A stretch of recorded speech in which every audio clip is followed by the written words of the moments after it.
Welcome, everybody. To Talk with Barely Pregame Show. I'm your host, Michael Halatek, along with my co-host, Ivan Vargas. Ivan, how you doing today? I'm feeling great, Mike. I feel like a Bears win. I really feel like a Bears win. I think so. Looking forward to today's game. But before we get to today's game, as always, we recap the previous week's game and another slow start by the Bears offense. Yeah, it was shaky to start. I mean, they were down 10-0 at one point, and I thought I was nervous because I felt it had all the makings of being a blowout.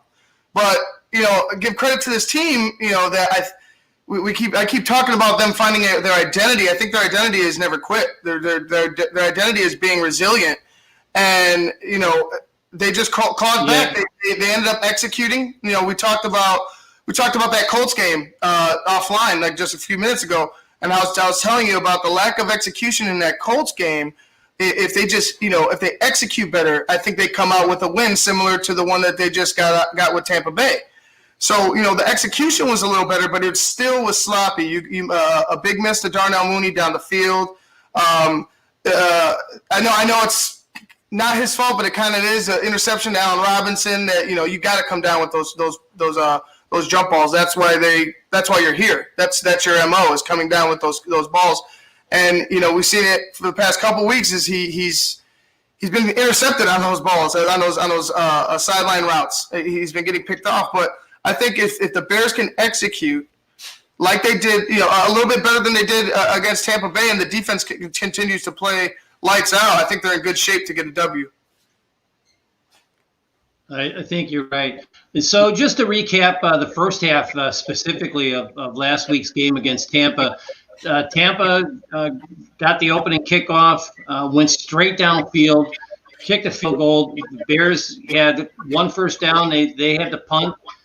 They held Tampa to another punt, and then there was a nice drive by the Bears, but it ended in that pick that you just mentioned. And, that wasn't even a 50-50 ball. If Robinson timed his stop and come back to grab that pass, he may even score on that play. But it was a poor adjustment to the ball by Robinson. And of course, Tampa took that ball straight downfield. The guy that intercepted it ran it back past midfield. They scored a touchdown on the play. And then on the next drive, and we'll talk about when we preview the Panther game, right after that touchdown, Foles had a wide open Darnell Mooney down the right side and badly underthrew him, and they ended up punting again. Tampa actually kicked another field goal, and it's 13-0 until the Bears finally got off the mark. That one field goal drive was interesting in that Tampa actually was 4th and 1 inside their own 20-yard line and went for it. They converted on a quarterback sneak by Brady, and they went down, scored a touchdown, a field goal on that drive. But that drive was also aided by two bad penalties, face mask on Fuller and a pass interference on Jalen Johnson that set up the field goal. But then the Bears came back and they drove downfield. Nice drive, especially the couple of outlet passes, one to Montgomery, one to Patterson. They ended up a 3-yard run for the first rushing touchdown the Bears all season long. And then the play of the game happened after that. And that was when Kyle Fuller put a shoulder into the Tampa receiver, caused a fumble. It was originally ruled an incomplete pass, but it was inside the 2-minute warning. So it went to a booth review, and it was ruled incorrectly. So a grab and a fumble, and it was immediately recovered by Quinn.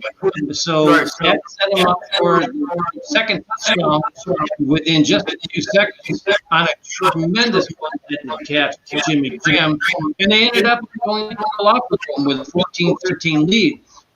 The second half became a bloodbath. It was just a slugfest, and that's where Khalil Mack took the game over. The Buccaneers. I'm thinking about the Buccaneers-Packers game later today, which is going to be But they ended up trading field goals back and forth. Tampa took a 2-point lead. The Bears came back, kicked the field goal, and then the game-winning clutch field goal was scored. There was a lot of criticism on Nagy for throwing instead of taking time off the clock. But right before the Bears got the ball, before they drove downfield, Tom Brady threw 3 incomplete passes. Their drive, as it was, only lasted about 30 seconds. They had a run. The Bears called the timeout. They had 2 incomplete passes. So the Bears got a break from Brady and Arians by throwing the ball and having incomplete passes. But we never heard anything about those like that. Of course, Nagy gets hit because he's trying to force the ball downfield. He actually scored a touchdown in the game. So it was nice to see. The 2 incomplete passes by Brady right before the game-winning drive is really what set the Bears up to have enough time to get downfield. Yeah, and you know what? Like I'm going to go right back to that miss by Nick Foles, because I think the Bears, walk away with a win, but it's not as hard fought as it was if he hits on that pass to Mooney. And honestly, I honestly believe it's Mooney's mistake, because I think that route is supposed to be to the sideline, and he kind of breaks off. And I'm thinking, as good as Mooney's been, I'm thinking the inexperience, being a rookie, instead of knowing that in this system, it's like you're supposed to be at a specific spot. That's where you're supposed to be in Matt Nagy's system. So if you got a quarterback that knows that's where you're supposed to be, and he's throwing the ball to that spot, and you break off your route, you're going to see a 15 to 20 yard misfire. So I think that it was just a miscommunication between Foles and Darnell. It could have been Darnell just breaking off his route because he beat his man so bad. But I feel like that was just a little bit of miscommunication.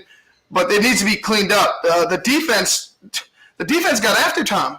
The defense was in Tom's face. The defense did everything they needed to do. They took the how to beat Tom Brady playbook and they used it rather well. They get in his face, get him on the ground, hit him, and just keep applying pressure on him. Make him uncomfortable in that pocket, because if you allow him time to sit, he's just all he's going to do is pick you apart. Absolutely. For the fans that are listening and watching today, we really appreciate you coming in. If you go back to the Patriots Super Bowl against the New York Giants, and you got to remember the Patriots were 16-0 going into that playoffs in this postseason, and the Giants playbook was exactly the same thing that we saw the Bears do to Brady last Thursday.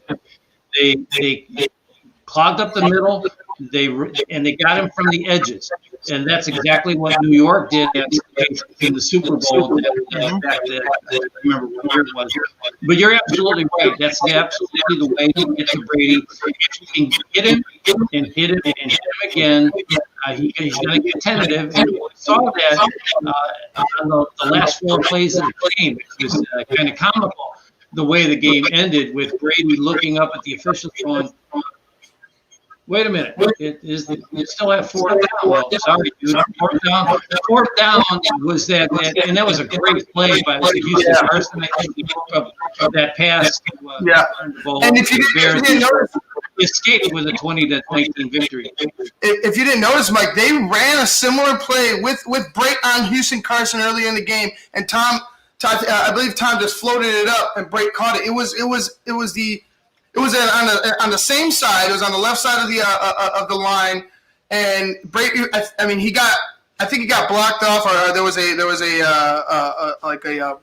jumble out. Once he ran his route, but he caught it in the same vicinity, is what I'm saying. So it was a similar play, and Houston Carson saw it and adjusted to it, because he ran step for step. He ran the route for the receiver, and that's what you want to do as a cornerback. And he was just there was nowhere else Tom could go with that pass. He was in perfect position. Yep, you're absolutely right. Before we take our break to hear from our sponsor, the inactives just came in for today's game. So Deion Bush, Riley Ridley, Duke Shelley, Arlington Hambright, Travis Gibson. Really no surprises on the inactive list, but they elevated a running back to the roster, so he's active today. Tell us about this guy. Yeah, Lamar Miller just got activated to the roster today, and to be honest, when Tariq went down, I was worried. I didn't know where they would have found that third guy. I know they were talking about Ryan Nall, but let's be real with Ryan Nall. He's not what the guy that Matt Nagy wants to be out there complimenting David Montgomery and Cordero Patterson. So you got a guy like Lamar Miller, former All-Pro Pro Bowler. He was going to be the feature back in Houston, but he's injury prone. I think, and don't be afraid with the injury prone stuff, because I think if Lamar Miller is used in a condensed role, he will be a major factor in this offense, just because he has speed to take it to the house. He has elusiveness to get away from tackles. He could find room. He has that wiggle factor, so he could find room in a crowd. And honestly, it works in Matt Nagy's offense. He's a bigger back than Tariq Cohen, so you could get him to run between the tackles a little bit better. And honestly, if Lamar Miller is healthy and he's comfortable in this offense, and they right away use him, I think it's going to be a great addition for the Chicago Bears. I think you're right. It'll be interesting because the one running back, and we'll talk a little bit more about this after the break, but Mike Davis, the former Bear, who he was signed when Montgomery was drafted that same year. And he's having a pretty good season down in Carolina. So we're going to take a break to hear from Pick Splits, and when we come back, we're going to talk about our keys to the game, history corner, and our picks for the game. I just heard my favorite band is in town. I'd love to get good seats, but everywhere I've looked, the ticket sites have crazy service fees. Haven't you heard of TixSplits? Who? TixSplits. They don't gouge you with crazy fees. The price they advertise is the price you pay, plus a small delivery fee. Never pay service fees again. Go to TixSplits.com today. TixSplits.com. Guaranteed seats, low prices. That's TixSplits.com. Every ticket, every venue, everywhere. Hey, I want to give a shout out to Clint and Lloyd, who've been commenting on our YouTube channel. So please keep it up. And you guys, if you have any comments, you see some good ones, maybe even we'll talk about them while we're going through the second half of the show. Keys to the game. This is going to be an interesting game. The Bears have an opportunity to do something on offense. Who do you want to go first? Go ahead, Mike. You go first. All right. So I actually ended up with 4 keys to the game, so I'm going to throw one at you at the end. But my first key to the game is run, money, run, man. This is the guy. This is his game. Carolina has not done well against running backs this year, and so we've got to get David Montgomery going in the running game. Of course, not only Montgomery, but Cordero Patterson played well when he's been in running back. And if the run opens up, it's going to continue to open up the rest of the offense, which is my second key to the game. And that's our play action passing. Foles is starting to develop a rhythm with his play action passes, which is good to see. And we talked about this offline before we started the show. He's had 2 shots with Darnell Mooney downfield. Mooney's been open both times, and whether it was a bad pass or Mooney wasn't where he was supposed to be, we'll never know. But I think this is the game where he's finally going to connect with Mooney.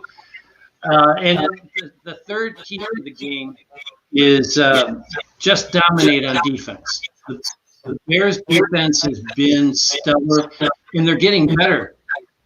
They're not getting worse. They're getting better. Pagano finally admitted earlier this week that Khalil Mack was playing, and I think his words were, Mack was really beat up last year, and it really showed in his production or lack of production towards the end of the season. But they're healthy. Quinn's been playing with a bad ankle, but he's starting to look a little bit better. Nix has been phenomenal. Mingo has been really good in his spot duties. And, of course, our back four have been playing some of the best defensive backs in the league. So it just continue to dominate on defense. And then last but not least, eliminate penalties on defense. We talked about this when we were recapping the Tampa game. There was a field goal drive that Tampa was aided on by a face mask penalty and a pass interference penalty. And they were both legit calls. They weren't tacky. So we got to clean up our act on defense and eliminate those penalties. And I think if we can do those four things, we might be coming home from Carolina with a victory. Mike, you're absolutely right. I like the idea that this Bears defense can pretty much, and you've seen it, like they give up yards, like they're not completely shutting down teams, but when the moment comes, they rise to the occasion and they get the stops. Like that's evident in them being the top red zone defense. When the moment's big, that defense rises to the occasion and finds a way to get a stop. And they've been keeping us in this game. Honestly, if you think about it, 21 points wins us the last three games. Excuse me, not the last three.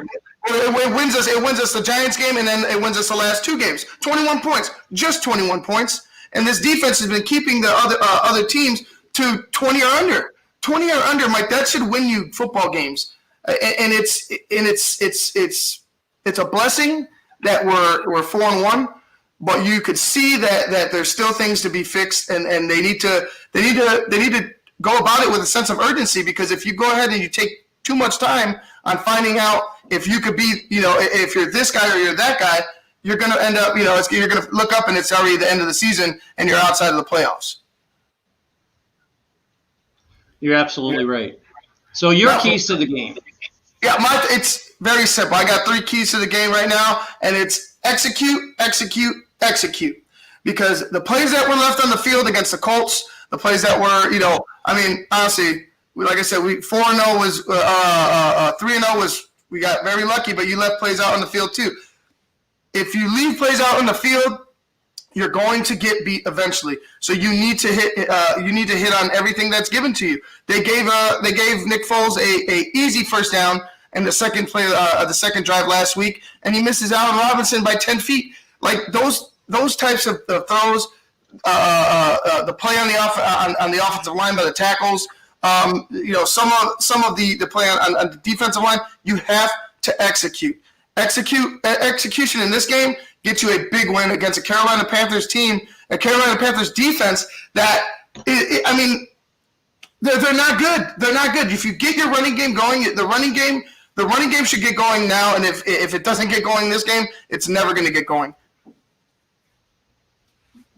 I agree. Key two.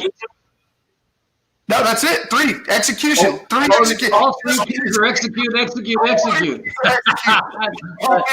love it. So this time of our show, we always go over a little bit of history. So in our history corner, we're talking about the Carolina Panthers. And believe it or not, this is only Carolina's 25th year in the league. And the Bears have only faced them 9 times in the regular season. They did face them one time in the postseason and lost that game. But the Bears are 6-3 all time in the regular season against Carolina. And they have won 4 of their last 5 meetings in the regular season against the Panthers. And in the last meeting, everybody can remember, can call it the Eddie Jackson game. That was the game where Eddie really made his mark in the NFL by taking a 75 yards for a touchdown. And then later in the game, he had a 74-yard pick six. So the Bears have fared well against Carolina throughout history. It's now time for our last segment of the morning, and that is The Pick is In. You go first. Right? Are you going to let me go first? Okay, well, honestly, like I said, the Bears have been sluggish throughout these first 5 games.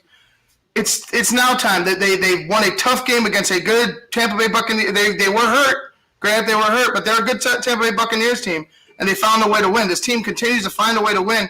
I want them to find a way to 4 quarters, to find a way to play 4 quarters of the game, execute for 4 quarters, and they're going to find themselves with a big win. I could see this, and I honestly, the way that Matt Nagy went about speaking about how his offense and their lack of execution last week and the week prior, I think it's time for them to really open up, and I think the Bears are going to take it 30-14.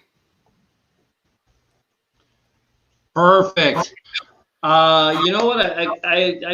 I'm like right in line with you once again. I think that this is the time for the Bears to really kind of put things together.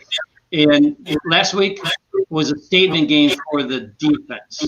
This week, their defense has continued to play well, but now it's time for the offense to shine, hopefully with a little help from the defense by getting some turnovers so we have a short field in which to work. So I think that the Bears kind of put it all together today, and this is the perfect time to do it. I think it's going to be not as close as you did, and my pick for this week is Bears 31, Panthers 13. So, any last words, Ivan? I know we've got about 2 minutes left before the end of the show, and you've got to get busy for your next show. But you got anything for us? I'm really excited to see what Montgomery can do, and I'm kind of excited to see what the offensive line is going to do and who is going to be the left guard going into the first series. Yeah, and that's one matchup that I'm going to highlight is definitely watching that guard play with Alex Bars being over there. I want to say that they get off to a good start. I really do. Well, until I see it, for myself, I'm still going to be skeptical. I hope that they go ahead and they understand that this team is struggling to stop the run, and they go ahead and attack. Matt Nagy's done a good job. Honestly, I've been so critical of him, but these past couple of games, besides the lack of execution with the Colts, I could put that on the players as well. But this last game against Tampa, for instance, besides one drive where I was like, I was livid, and that's when Nick Foles, got they had a conversation on the sidelines after that. We'll say I just felt like his play calling has gotten a little better, and he hasn't abandoned the run, which is a good thing. And I think that if he could stick with the run this game, they're going to find the success. They're going to finally break through that wall that they've been hitting and find some success on the ground. That's going to open up like to your second key, the play action. There's